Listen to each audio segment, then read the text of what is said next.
नमस्कार बच्चों, मेरा नाम है राहुल और आप देख रहे हैं सीबीएसई क्लास। तो आज हम वर्कशीट शुरू करेंगे 61 27 11 2020 कक्षा 9। तो शुरू करने से पहले आपको दिखा देते हैं हम किस किस प्रकार से चल रहे हैं। आपको पता होगा पुराने सब्सक्राइबर को, पुराने बच्चों को भी सहायक सामग्री 2020-21 कक्षा 9वीं। अब ये देखिए इंडेक्स, तो हम जिस पे निशान लगा चुके हैं वो कर चुके हैं। हमारे आसपास के पदार्थ, क्या हमारे आसपास पदार्थ शुद्ध है कि नहीं है, ये भी पढ़ चुके हैं वर्कशीट के थ्रू। परमाणु है अमरु, ये तो कर ही चुके हैं। और ये आपके परमाणु की संरचना चल रही है वर्कशीट नंबर 59 से। ठीक है, ये चल रही है आपकी जीवन की मौलिक इकाई, उत्तक, जीवन विविधता, ये अभी नहीं हुआ है। चैप्टर नंबर 7 A8 गति, बल, गुरुत्वाकर्षण, ये हो चुके हैं और नीचे के ये अभी बाकी नहीं हुए हैं। वर्कशीट के थ्रू बता रहा हूं मैं। ठीक है, तो आज जो हमारा चल रहा है वो भी चल रहा है परमाणु की संरचना। ओके, तो वर्कशीट देखते हैं एक बार हमने अभी तक क्या क्या पढ़ा है। तो आइए वर्कशीट नंबर 59 देखिए। ठीक है, ये आप परमाणु संरचना जो पहली वर्कशीट थी, इसमें हमने पहले परमाणु के बारे में पढ़ा था। ठीक है, कैथोड किरण, ठीक है, टॉमसन का परमाणु मॉडल जो तरबूजे जैसे बताया था, इसमें इलेक्ट्रॉन धसे हुए होते हैं, बाकी चीज धन आवेशित होता है। ब्लड तो नहीं हो रहा, बिल्कुल नहीं हो रहा। टॉमसन परमाणु मॉडल के बारे में पढ़ा था हमने। ठीक है, तो ये सब भी दिखाना है। देखो मेरा टारगेट मेन है आप लोग को वर्कशीट के साथ साथ सारी चीजें याद कराना। ठीक है, नहीं वर्कशीट क्वेश्चन आंसर करा दो यार, ये मजा नहीं आता। मैं 9th क्लास के लिए इसी वजह से बना रहा हूँ ताकि जो चीज कराओ पूरे मन से कराओ। ठीक है, वर्कशीट 60 में हमने करी थी परमाणु संरचना के अंदर रदरफोर्ड का परमाणु मॉडल, जो इन्होंने सोने की पन्नी पे कराई थी। मैंने आपको बताया था सोने की पन्नी क्यों ली थी, क्योंकि सबसे पतली जो धातु है इसी की हो सकती है, सबसे पतली जो कर सकते हैं परत। ठीक है, 12,000 करोड़ में से 1 करोड़ वापस आ रहा था। जिस प्रकार से टिश्यू पेपर पर फेंकने पर तोप का गोला वापस आता है, इसी प्रकार से इन्हें काफी अचंभा हुआ था। रदरफोर्ड के परमाणु मॉडल की कमियां, इनकी यही एक कमी रही थी कि जो ये इलेक्ट्रॉन चक्कर लगाते हैं, मैं आपको अगर वर्कशीट के थ्रू बताऊं, ठीक है, ये रहा। ठीक है, इनकी यही कमियां रही थी। इन्होंने ये बताया था कि वर्कशीट चक्कर लगाते नहीं है, इलेक्ट्रॉन जो चक्कर लगाते हैं वो धीरे धीरे घूमते घूमते नाभिक में अंदर गिर जाएंगे और परमाणु का अस्तित्व खत्म हो जाएगा। तो इस चीज को ये एक्सप्लेनेशन नहीं दे पाए थे। ठीक है, तो रदरफोर्ड की कमियों में यही थी। अब कमियां तो हैं, इस कमी को ठीक करने के लिए आज हम पढ़ेंगे बोर का परमाणु मॉडल। ये बोर क्या है? नहीं, बोर इनका नाम है, नील्स बोर इनका नाम है। ठीक है, लेकिन ये वर्कशीट काफी इंटरेस्टिंग है, काफी अच्छे से पढ़ेंगे और समझ में आएगा। तो समझ में आया ना, नील्स बोर की जो कमी थी उन्होंने यही था कि वो चीज समझा नहीं पाए थे कि इलेक्ट्रॉन चारों तरफ चक्कर लगाते रहते हैं और वो अंदर गिर जाएगा। यह रदरफोर्ड परमाणु मॉडल की सबसे बड़ी कमी थी जिसमें रदरफोर्ड समझा नहीं पाए। ओके, ये आपका सपोर्ट मटेरियल है, इसकी भी आप हेल्प ले सकते हैं। तो इन्हीं की कमी को, ठीक है, बोर का परमाणु मॉडल आया था, नीचे आप इसे और भी पढ़ सकते हैं, लेकिन आपका वर्कशीट में है, जब यहीं से स्टार्ट कर लेते हैं। जिज्ञासा दीदी, रदरफोर्ड ने परमाणु मॉडल के अनुसार परमाणु बहुत अधिक अस्थिर होना चाहिए। बिल्कुल, तो फिर परमाणु का स्थिर अस्तित्व किस प्रकार संभव है? तो कहने का मतलब जब परमाणु अस्थिर है तो कोई भी चीज स्थिर कैसे है? ठीक है, ठीक है, यही चीज था, बिल्कुल समझाने वाली बात थी। आगे पढ़ते हैं, इसका आंसर आपको आसानी से मिल जाएगा। हमने जाना कि रदरफोर्ड के परमाणु मॉडल में कुछ कमियां थी, जैसे कि वर्तुल मार्ग का चक्रण, जैसे मैंने आपको दिखाया था। इसमें इलेक्ट्रॉन का स्थायी हो पाना संभव नहीं है, बिल्कुल संभव नहीं है, क्योंकि जब गोल गोल चक्कर लगा रहे हैं ये आखिर में अंदर जाके गिर जाएंगे। यही इनकी कमी थी, ये एक्सप्लेन इसी चीज को नहीं कर पाए थे ये। एक दूसरे वैज्ञानिक नील्स बोर, नील्स कालू, जैसे किसी का कालो होता तो कालू रख दिया, इसकी मम्मी के साथ नीले रहे होंगे, इसी वजह से नीला नीला रहेगा नील्स, कोई भी व्हाटएवर कुछ भी हो। आगे बढ़ते हैं। एक दूसरे वैज्ञानिक नील्स बोर इन कमियों को दूर करते हुए अपना परमाणु का मॉडल सिद्ध किया, जो बोर का परमाणु मॉडल कहते हैं। ठीक है, नील्स परमाणु मॉडल भी कहते हैं, बोर परमाणु मॉडल कहते हैं, कोई दिक्कत नहीं है आपका। ठीक है, बोर परमाणु मॉडल, इस मॉडल में क्या था, इसी चीज को आपको समझना जरूरी है। अगर आप रदरफोर्ड वाला समझ रहे हो तो आप नील्स बोर के इस परमाणु मॉडल को काफी अच्छे समझेंगे। नील्स बोर 1885 1962 जीवन मरण, 1922 में परमाणु मॉडल प्रस्तुत किया, जिसकी 2 प्रमुख विशेषताएं या अवधारणाएं इस प्रकार थी। परमाणु में इलेक्ट्रॉन नाभिक के चारों ओर केवल विशेष कक्षाओं में ही घूमते हैं, जिन्हें इलेक्ट्रॉन की ऊर्जा या स्तर कक्ष या विविक्त कक्षा कहते हैं, क्योंकि प्रत्येक ऊर्जा स्तर की ऊर्जा निश्चित होती है। तो घुमा फिरा के अगर आपको ये चीज बस समझनी है कि परमाणु में इलेक्ट्रॉन नाभिक के चारों ओर केवल विशेष कक्षाओं में घूमते हैं। जैसे इन्होंने तो इस प्रकार से बोला था कि एक घूमते घूमते घूमते अंदर चले जाते हैं, लेकिन नहीं, इन्होंने बताया कि एक विशेष कक्षा में, आपको यहाँ दिखाई दे रही होगी ना, तो इलेक्ट्रॉन इसी के अंदर घूमते हैं इस प्रकार से। एक विशेष कक्षा में। ठीक है, आगे पढ़ते हैं। नाभिक के चारों ओर गति करते हुए इलेक्ट्रॉन ऊर्जा विकिरण नहीं करते। अब यही इन्होंने बताया था, ऊर्जा विकिरण करते हैं और नाभिक में गिर जाएंगे, ऊर्जा खत्म हो जाएगी पेट्रोल खत्म हो जाने के बाद। लेकिन इन्होंने बताया नहीं, ये ऊर्जा विकिरण नहीं करते, इनकी ऊर्जा खत्म नहीं होती, क्योंकि एक भी विशेष कक्ष में घूम रहे होते हैं। कौन? इलेक्ट्रॉन। नाभिक के चारों ओर गति करते हुए इलेक्ट्रॉन ऊर्जा विकिरण नहीं करते, यह केवल एक निश्चित ऊर्जा सोख कर या छोड़कर एक ऊर्जा स्तर से दूसरे ऊर्जा कक्ष में कूद जाते हैं। मतलब एक कक्ष में दूसरे कक्ष में चले जाते हैं, इनकी ऊर्जा समाप्त नहीं होती, और इसी वजह से ये खास एक विशेष कक्ष में चक्कर लगा रहे होते हैं। इन्होंने इन ऊर्जा या कोश को KLMN नाम दिया। तो इसमें K, पहले को K, दूसरे को L, फिर M और N, इस प्रकार से इन्होंने नाम दिया। N बराबर 1, 2, 3, 4। यहाँ N है कोषों की संख्या द्वारा, जैसे K बराबर 1, L बराबर 2, M बराबर 3, N बराबर 4। ज्यादा मुश्किल नहीं है आपका। ठीक है, और आगे पढ़ते हैं। परमाणु में सबसे बाहरी कक्ष को संयोजी कक्ष और सबसे उपस्थित, उसमें उपस्थित इलेक्ट्रॉनों की संयोजकता इलेक्ट्रॉन कहते हैं। ठीक है, जो सबसे बाहरी कक्ष है, अगर इसमें अगर 2 कक्ष है, 3 कक्ष है, अगर आपको मैं दिखाऊं यहाँ पे, ठीक है, यहाँ आप देखेंगे तो आपका ये NCERT की किताब है। ठीक है, यहाँ देखो पहले वाले में 1 कक्ष है, दूसरे वाले में 2। ठीक है, यहाँ पे देखो 2 ही तो है, ये नाभिक है, ये 2 कक्ष है, 2 कक्ष हैं 2। ठीक है, फिर यहाँ पे 1, 2, 3 कक्ष हो गए, ऊपर जाके 1, 2, 3 ही कक्ष है। ठीक है, तो जो बाहरी कोश है ये यहाँ पर, अगर ये बाहरी कोश है तो इसे क्या कहा गया, इन्होंने क्या बताया, तो परमाणु में सबसे बाहरी कक्ष को संयोजन कक्ष कहते हैं।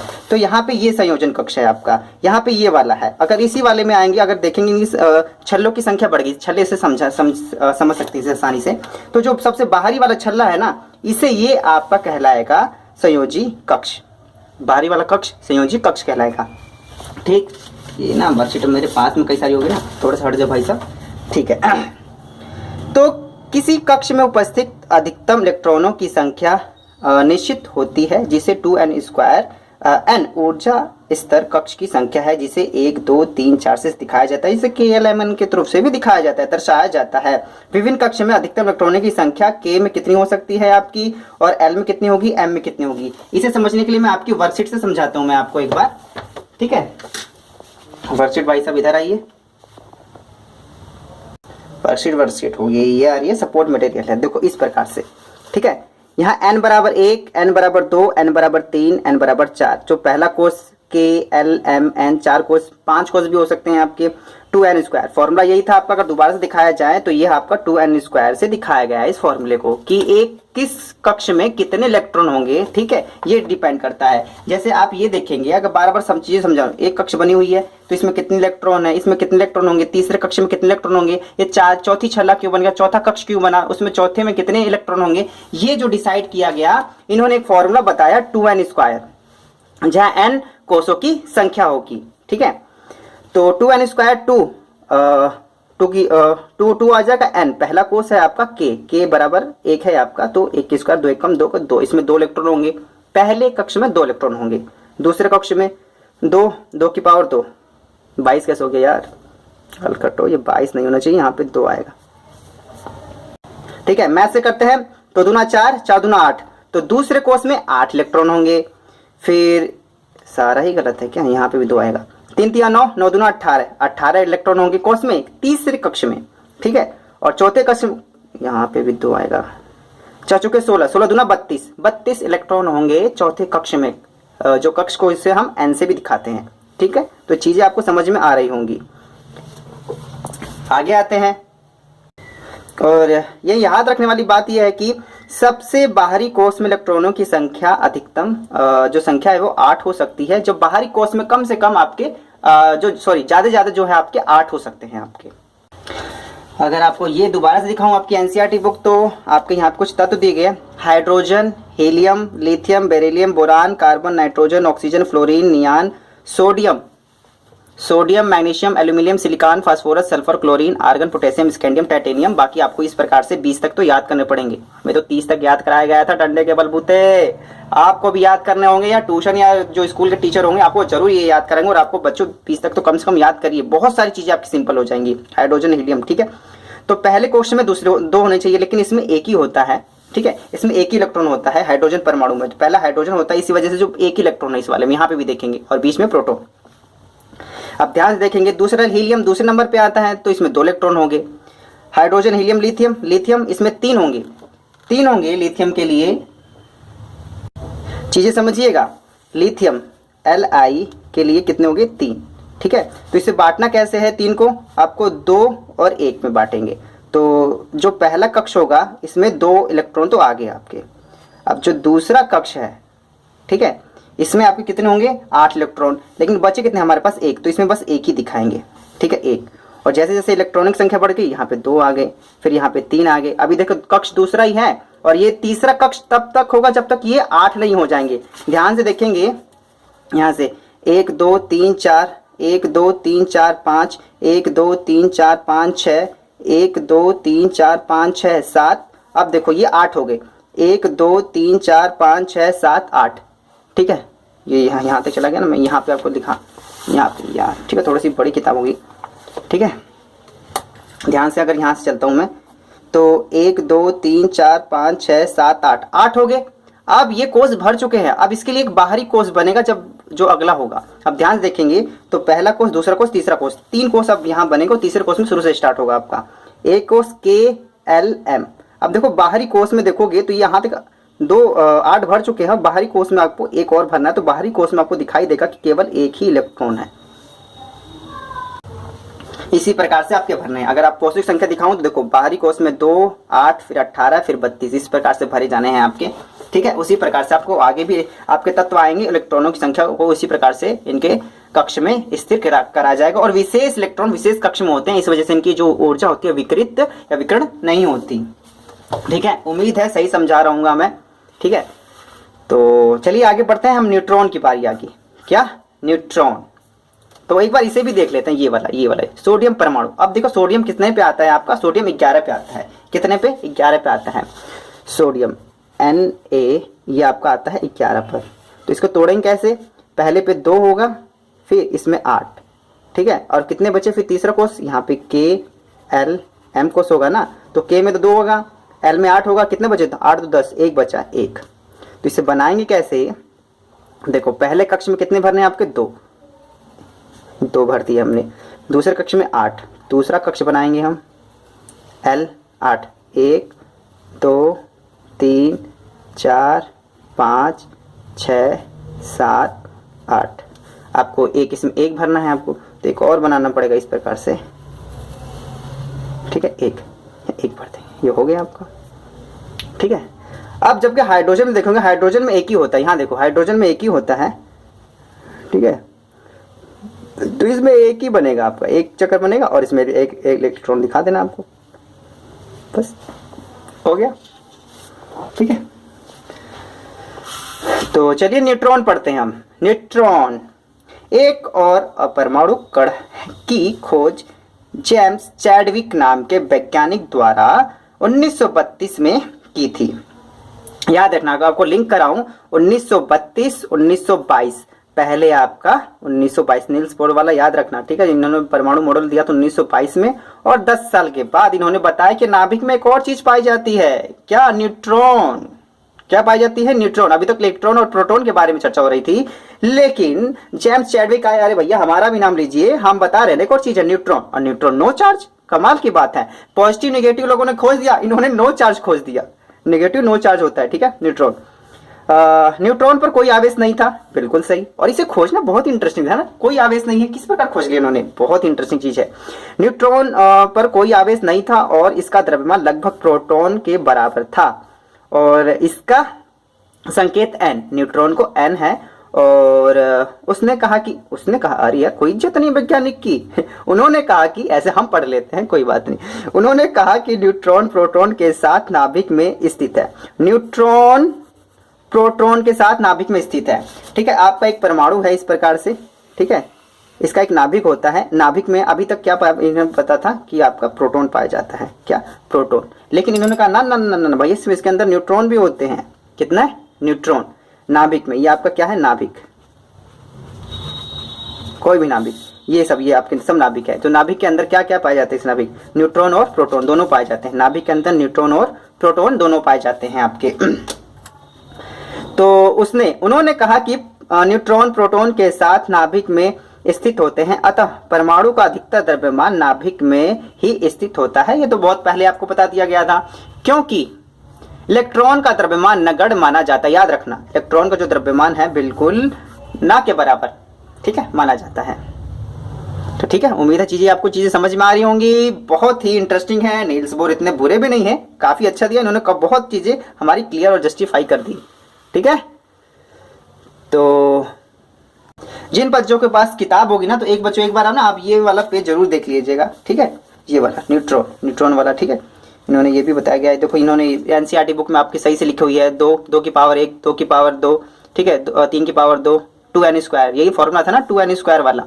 या n का है कोशों की संख्या, पहला कोष, दूसरा कोष, तीसरा कोष, चौथा कोष, 2, 8, 18, 32। ठीक है, ये याद रखना, पेपर में आता है। बाहरी कोष में लगभग कितने होंगे आपके? 8 होंगे, यहाँ से भी बताते रहो। बाहरी कोष में इलेक्ट्रॉनों की अधिकतम संख्या 8 हो सकती है। किसी परमाणु के दिए गए कोष में इलेक्ट्रॉन तब तक स्थान नहीं लेते, और ये देखो नहीं दिया, बहुत इंपॉर्टेंट, बहुत सही मिल गया, तब तक स्थान नहीं लेते हैं जब तक कि उसमें उससे पहले वाले भीतरी कक्ष पूर्ण रूप से नहीं भर जाते। बिल्कुल सही है। अगर मैं आपको बताऊं, जब तक नया कक्ष नहीं बनेगा, आप इस प्रकार से, नया कक्ष नहीं भरेगा जब तक कि बाहरी कोष में पूरी रूप से भर ना जाए। अब देखो एक ही कक्ष था, और यहाँ पे एक ही कक्ष है, क्योंकि एक ही, पहले कक्ष में कितने होते? 2 इलेक्ट्रॉन। जब ये दोनों ये कक्ष भर गया तभी आपका अगला कक्ष बन के तैयार हुआ, और जब ये 8 भर गया था तभी अगला कक्ष बन के तैयार हुआ था आपका। ठीक है, यही बात है आपकी। किसी परमाणु में दिए गए कोष में इलेक्ट्रॉन तब तक स्थान नहीं लेते जब तक कि उससे पहले वाले भीतर कक्ष पूर्ण रूप से भर नहीं जाते। इससे स्पष्ट है कि कक्षाएं क्रमानुसार भरती है। पहले 18 तत्व की परमाणु संरचना की व्यवस्था चित्र 4.4 में दिखाया गया है। ठीक है, ये आप लोग पढ़ सकते हैं, संयोजकता, और आगे पढ़ेंगे, बहुत मजा आएगा इस चैप्टर में, बोरिंग नहीं है, मस्त है। क्वेश्चन नंबर 1, स्वयं की जांच कीजिए। चलिए कोरोना वायरस की जांच करने शुरू करते हैं। नील्स बोर के परमाणु मॉडल के 2 प्रमुख अवधारणाएं लिखिए। ठीक है, मास्क लगा के जांच करना। ठीक है, मास्क लगाइए, 2 गज की दूरी बना के रखिए। कोरोना वायरस की वजह जब तक वैक्सीन नहीं आएगी तब तक स्कूल नहीं खुलेंगे, आपको ऑनलाइन पढ़ाई करनी पड़ेगी। ठीक है, नील्स बोर के परमाणु मॉडल के 2 प्रमुख अवधारणाएं लिखी। अवधारणाएं हमने यहीं से लिख दी थी, लेकिन फिर भी आपकी सहूलियत के लिए हमने यहाँ पे इस्तेमाल किया है। परमाणु में इलेक्ट्रॉन नाभिक के चारों ओर केवल विशेष कक्षाओं में ही घूमते हैं, जिन्हें इलेक्ट्रॉन की ऊर्जा या स्तर कक्ष कहते हैं। ठीक, नाभिक के चारों ओर गति करते हुए इलेक्ट्रॉन ऊर्जा विकिरण नहीं करते। ठीक है, इसी वजह से वो विशेष कक्ष में घूमते रहते हैं, जिस वजह से वो नाभिक में नहीं गिरते। इसे और बढ़ा के भी आप लिख सकते हैं। ठीक है, देखो बच्चों थोड़ा सा बड़ा लिखना शुरू करो, मैं भी तो लिख रहा हूं ना आपके आगे, तो इस चीज को समझिए। क्वेश्चन नंबर 2, बोर के परमाणु मॉडल ने रदरफोर्ड के परमाणु मॉडल की कमियां कैसे दूर की? ठीक है, रदरफोर्ड की परमाणु कमी, ठीक है, आपको पता है ना कि इन्होंने बताया था कि ये तो घूम घूम के जो इलेक्ट्रॉन होंगे वो नाभिक के अंदर गिर जाएंगे, लेकिन रदरफोर्ड की यही कमी थी, इसी चीज को सुलझा नहीं पाए, फिर नील्स बोर आए। ठीक है, तो बच्चों देखो छोटा से लिख सकते हो, लेकिन हमेशा याद रखना है साइंस और मैथ में जब तक आप रेफरेंस नहीं देते, ये चीजें यहां से आई हैं, ठीक है, तब तक वो आपका आंसर जस्टिफाई नहीं माना जाएगा। तो अब आंसर ये मत देखिए बड़ा है, आंसर ये देखिए कि आपको समझ में आया कि नहीं आया।